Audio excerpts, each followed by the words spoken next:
trust me doing Rick, I'm going to bring your team into irons and ladders. So we're going to sign them into Alpha Bravo. We got smoke coming from the cross from two sides.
So this whole thing is just surreal that this even happened.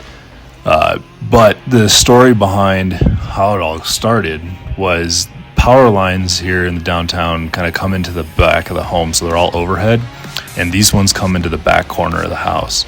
And you can see how just crazy it looks, right? And the lines have never been updated or fixed after like 15 years. So the insulation just wore away, started arcing against the house.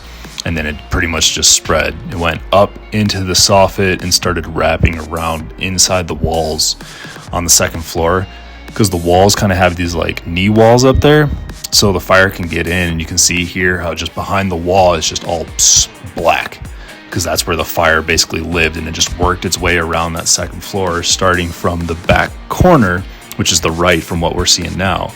And it just worked the entire second floor, and you can still see, right, smoke up there, and then the holes that they cut out, and then it worked itself down. This is actually a video right here of me and a buddy inside after, and you can see how just everything is like destroyed, tore out, the big holes they got cut open. That's how they pretty much put everything out. Then this is the kitchen. Kitchen absolutely got destroyed. This is like the dining room.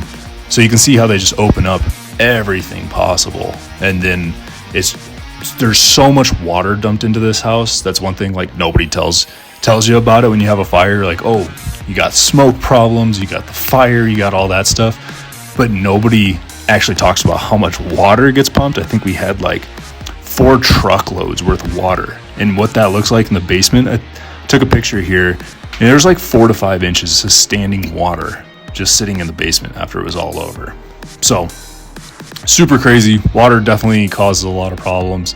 And then, you know, of course, when you're trying to repair a house, the water is going to be a huge issue. But you can see in the bottom left, that first floor window down there, you can see how it's just smoke. You can't even see through the house. So there's so much going on inside there, and that guy's just spraying water again. And you see the guys up on the roof there to the right of that window, just opening up that hole I showed you earlier to get inside. So what they do is opening that up so that they can get the water and start exposing it, so they can start knocking stuff down.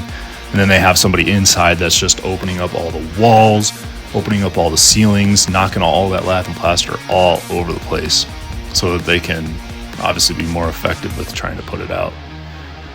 But yeah, I mean, mom, so when this all happened, I had a family of tenants that were living in there, and mom was in the kitchen, which is to the right of the first floor that we're looking at now. And then dad was in the living room, and they had 2 kids actually upstairs in that bedroom that I took the video from. And mom was the first one to notice the smoke outside that window to the right. And she called her dad. He came running outside, saw the whole side of the house up in flames, and then basically ran inside. And that's when they got the kids, they got the dogs, and then they got whatever little things they could outside. And then they called the fire department, and then they called me. And yeah, I forget what I was doing. We were just chilling. It was early April, but yeah, I got the call. It was like 2 p.m. on a Saturday, and they were like, hey, so house is on fire, just wanted to let you know. Of course, I thought like the grill was on fire or something, but he's like, no, like the actual house. So I headed over there, and of course this is what I showed up to, and luckily everybody was okay. So now it's just a lesson, and we're working with the city to make sure that we can get all the everything fully funded, make sure we can actually replace the house, and get something put back. But yeah, it's been a whole experience, and I've learned a ton through it, and it's just one of those bizarre scenarios you never thought would happen to you.